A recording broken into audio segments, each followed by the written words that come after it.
Welcome to this exciting story. Subscribe now. The Thousand Colors of the Ganges, a collection of folk tales. Volume 1, North India, the Sacred River. Chapter 5, The Pact of the Seven Fires, the Wedding Vows in North India. The twilight in the rose garden of the Red Fort in Delhi is like spilled saffron pigment. Shree stares at the phone screen, her nails digging deep into her palm. In the video, her mother is wiping tears in front of the Ganges altar in Varanasi.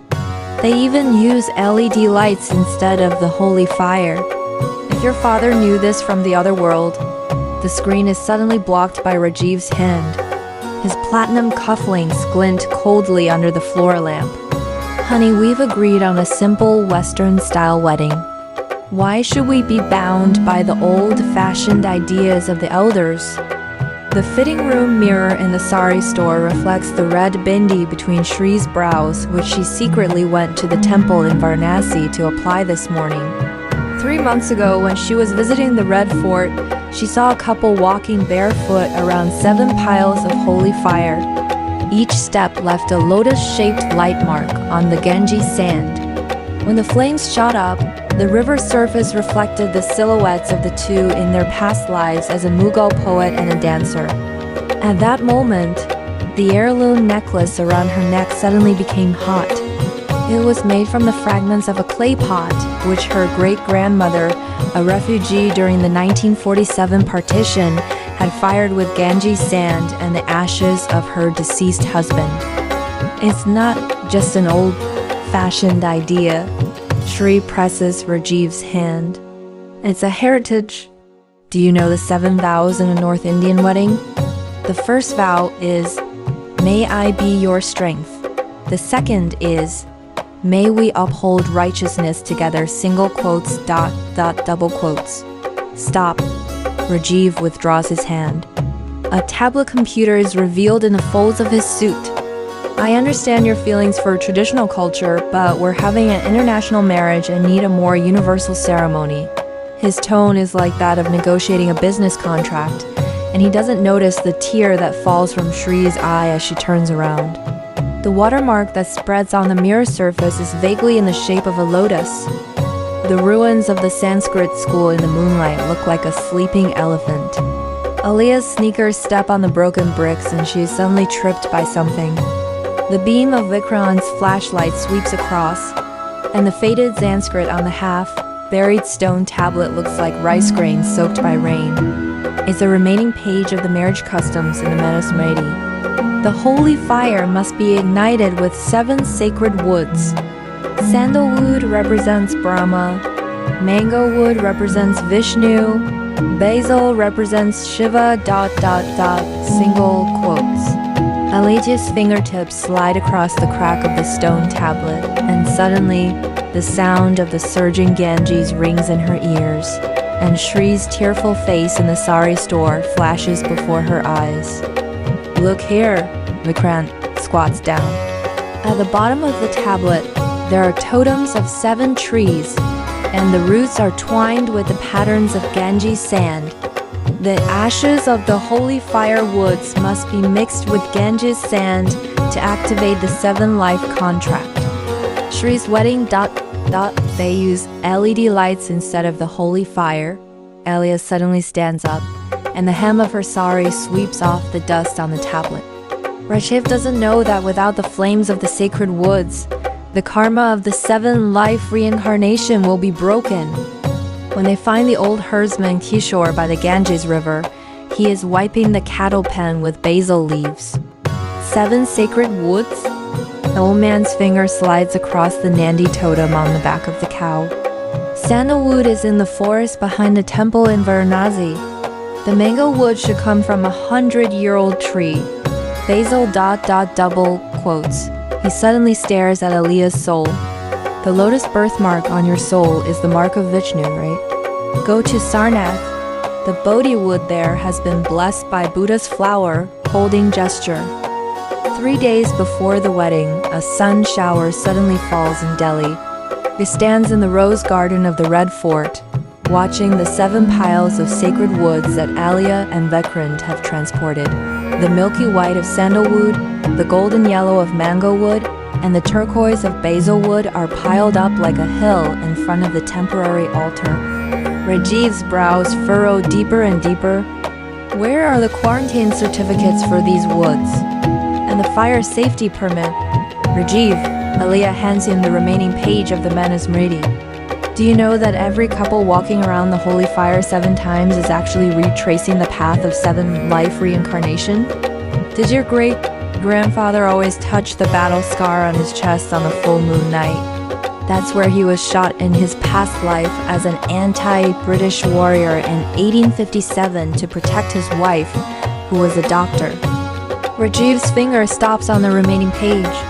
He suddenly remembers his grandmother's mumbling before her death, saying that his blue eyes were very much like those of the Sultan in the Mughal dynasty who built a rose garden for his poet wife.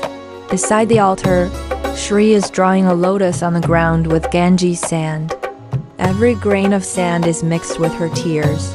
This morning when she went to take a morning bath in the Ganges, as soon as the water covered her ankles, the lotus birthmark on her soul coincided with the ancient relief at the bottom of the river, which is the mark of the 10th avatar of Vishnu. The first pile of holy fire, sandalwood.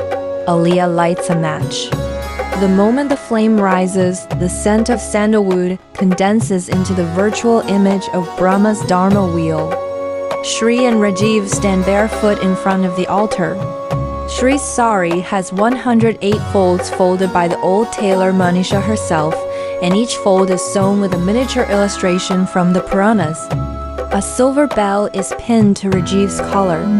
It was cast by Kishore from the neck bell of the sacred cow, and the sound of the bell contains the spell, "May I be your strength."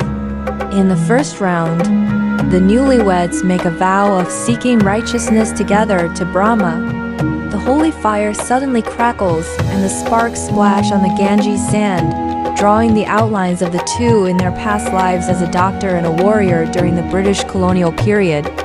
Shree is running with a medicine box, and Rajiv is holding a rifle to protect her, with the background of the streets of Kolkata in 1942. Rajiv's pupils suddenly contract. That scene is exactly what he saw in the old family photos, the scene of his great-grandfather marching with Mahatma Gandhi. In the second round, facing Vishnu, "May I be your strength," the flame of the mango wood suddenly turns golden, and the reflection of the Mughal palace appears on the river surface. Rajiv, as the Sultan, personally puts on ruby anklets for Shree, who is a dancer. Shree's tears fall into the flame and actually bloom into tiny lotuses, which is the pattern on her heirloom necklace. From the 3rd to the 6th round, with each round, the holy fire changes color, successively showing scenes of the two as a Persian merchant and a court painter, a Buddhist bhikkhuni and a Dharma protector, and even earlier, as siblings during the Mahabharata period, fighting to protect righteousness. Rajiv's suit is gradually soaked with sweat, and he finally understands why Shree always cries when she sees the Ganges. Those rituals he regarded as superstition actually hide the bonds of their 7-life reincarnation.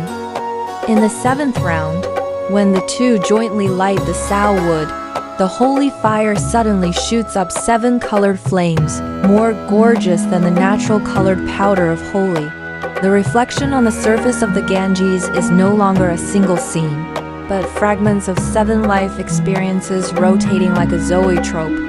From the followers of goddess Parvati and Shiva to a modern cross-border couple in the city, every encounter in each life has planted the seeds of karma under the witness of the Ganges. Finally, all the fragments converge into the present them, smiling at each other in front of the altar. Rajiv kneels on one knee and kisses the lotus birthmark on Shree's soul. This is the first time in the 7-life reincarnation that he touches this mark belonging to them across time and space as a husband. At this time, a torrential rain falls, but it can't extinguish the holy fire. Shree sees that auspicious marks of different colors appear on the foreheads of all the guests. These are the karma marks of their respective past lives. Rajiv's mother touches the golden dharma wheel between her brows and suddenly sobs. I finally understand why your father asked me to scatter his ashes into the Ganges before his death. So in our past lives, In the rain curtain, Aliyah and Vikrant look at the altar. Vikrant suddenly points to the river surface. Look! In the reflection of the 7 colored flames, the Tandava dance of Shiva and the lotus hand gesture of goddess Parvati appear faintly. It is the power of the destruction and creation of the universe finally achieving balance in the karma of the 7 life reincarnation. It's not the ceremony that binds us. Shree holds Rajiv's hand, feeling the warmth of his palm. It's that in the ceremony we found something more lasting than love. It's the commitment we've made to each other and to righteousness in the 7 life reincarnation. Rajiv looks at the 7 piles of holy fire on the altar and suddenly remembers what Aliyah said. Karma is not fate, but the echo of choices. He finally understands that this wedding is not a blind following of tradition, but their active choice to reignite the love and commitment of 7 lives in the holy fire. When the last pile of holy fire gradually goes out, the water of the Ganges becomes particularly clear, reflecting the starry sky of Delhi. Shree takes off the heirloom necklace around her neck and buries the fragments of the clay pot in the Ganges sand of the altar. It is the starting point of the 7 life reincarnation and also a new beginning. Rajiv looks at her actions and suddenly unties his suit tie, revealing a birthmark on his chest. It echoes the lotus birthmark on Shree's soul in the moonlight. Next life, Shree whispers. Whether you're a sultan, a warrior, or the heir of a multinational company as you are now, I'll be waiting for you by the Ganges River with the memories of 7 lives, waiting for you to walk around the 7-pile holy fire. Rajiv smiles. This smile is no longer the proper one in business negotiations, but a tender one like a survivor of a disaster. No, next life, I'll find you earlier and hold your hand when the first pile of holy fire is lit. The rain stops. The remaining warmth of the altar, mixed with the moisture of the Ganges sand, brews into a silent Sanskrit hymn in the night wind. In the distance, the night Aarti songs from Varanasi come. Thousands of lamps flow downstream like stars falling into the Ganges, illuminating the river of karma of the 7 life reincarnation. Shree and Rajiv look at each other and smile. At this moment, they finally understand that the so-called wedding vows are never shackles, but a red thread handed to them by the 1,000-year-old civilization, connecting the past and the future, always bright and always warm in the light of the holy fire. This episode ends, but the story continues. Subscribe now.